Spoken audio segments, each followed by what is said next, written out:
वैसे तो भारतवर्ष में घूमने के लिए बहुत सारी जगह हैं, लेकिन उत्तराखंड अपने आप में एक अलग ही अंदाज़ रखता है। उत्तराखंड देवभूमि के नाम से भी जाना जाता है। कहा जाता है कि उत्तराखंड में भगवान शंकर का पंच रूप भी विराजमान है। भगवान शंकर के अलग अलग 5 रूप जो कि उत्तराखंड में पाया जाता है, उनमें से एक है टुंगनाथ। टुंगनाथ की यात्रा अपने आप में एक बहुत ही बड़ी दिलचस्प कहानी रखती है और इस बार की हमारी जर्नी टुंगनाथ की होने वाली थी। तो फिर हमने बैग पैक किया और निकल गए टुंगनाथ के लिए। तो सबसे पहले हम पहुंचे ऋषिकेश। ऋषिकेश पहुंच के हमने एक टैक्सी हायर की और वहां से निकल पड़े चोपटा के लिए। जैसे जैसे ऋषिकेश पीछे छूट रहा था, वैसे वैसे पहाड़ और रोड्स दोनों इंटरेस्टिंग होते जा रहे थे। अब जब मंजिल हमारी टुंगनाथ की थी तो हमने सोचा कि क्यों नहीं रास्ते में गंगा स्नान कर लिया जाए। फिर हमने देवप्रयाग में स्नान किया और उसके बाद हमने आगे का सफ़र शुरू किया। ऋषिकेश से चोपटा तक जाने में तकरीबन 7 से 8 घंटे लगते हैं, लेकिन वो 7 से 8 घंटे आपको ऐसे ऐसे नज़ारे के दृश्य कराएंगे, आपका मन विभोर होते जाएगा। जो भी दृश्य थे बहुत ही अद्भुत थे। सफ़र कब कैसे बीत रहा था कुछ पता नहीं चल रहा था। यात्रा पूरी हो चुकी थी और हम पहुंच चुके थे चोपता। सुबह उठ के हमने कुछ नाश्ता किया। नाश्ता करके टुंगनाथ के लिए निकल पड़े। रास्ता चढ़ाई वाला था, सांस भी फूल रही थी, लेकिन आसपास के व्यू बार बार रुकने पे मजबूर कर रहे थे। स्टार्टिंग में तो बर्फबारी बहुत कम थी, लेकिन जैसे जैसे हम आगे बढ़ते गए बर्फबारी बहुत ज़्यादा बढ़ गई थी।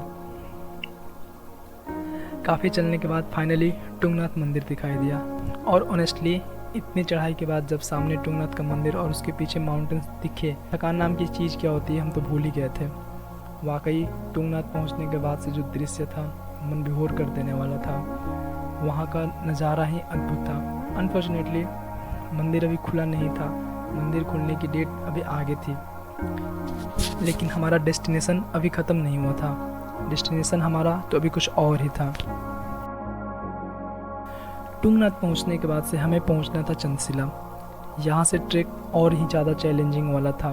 टुंगनाथ से चंद्रशिला का ट्रैक 1 किलोमीटर का है और वो ट्रैक सबसे ज़्यादा चैलेंजिंग था।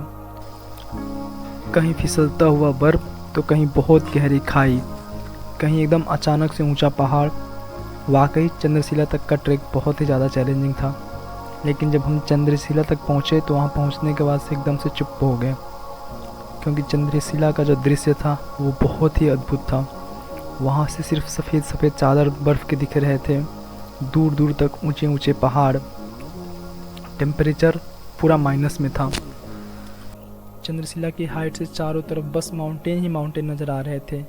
सिर्फ सफ़ेद और सफ़ेद बर्फ़ से भरी चादर नज़र आ रही थी। वहाँ पे पहुँचने के बाद से लग रहा था कि यहाँ आना वाकई में वर्थ इट रहा। तो दोस्तों, ये था हमारा टुंगनाथ होते हुए चंद्रशिला तक का सफ़र। अब मैं आपको बताता हूँ कि अगर आपको टुंगनाथ आना है तो कब आना है और कैसे आना है। यदि आपको बर्फ़बारी देखनी है तो आप अप्रैल और मई तक आइए।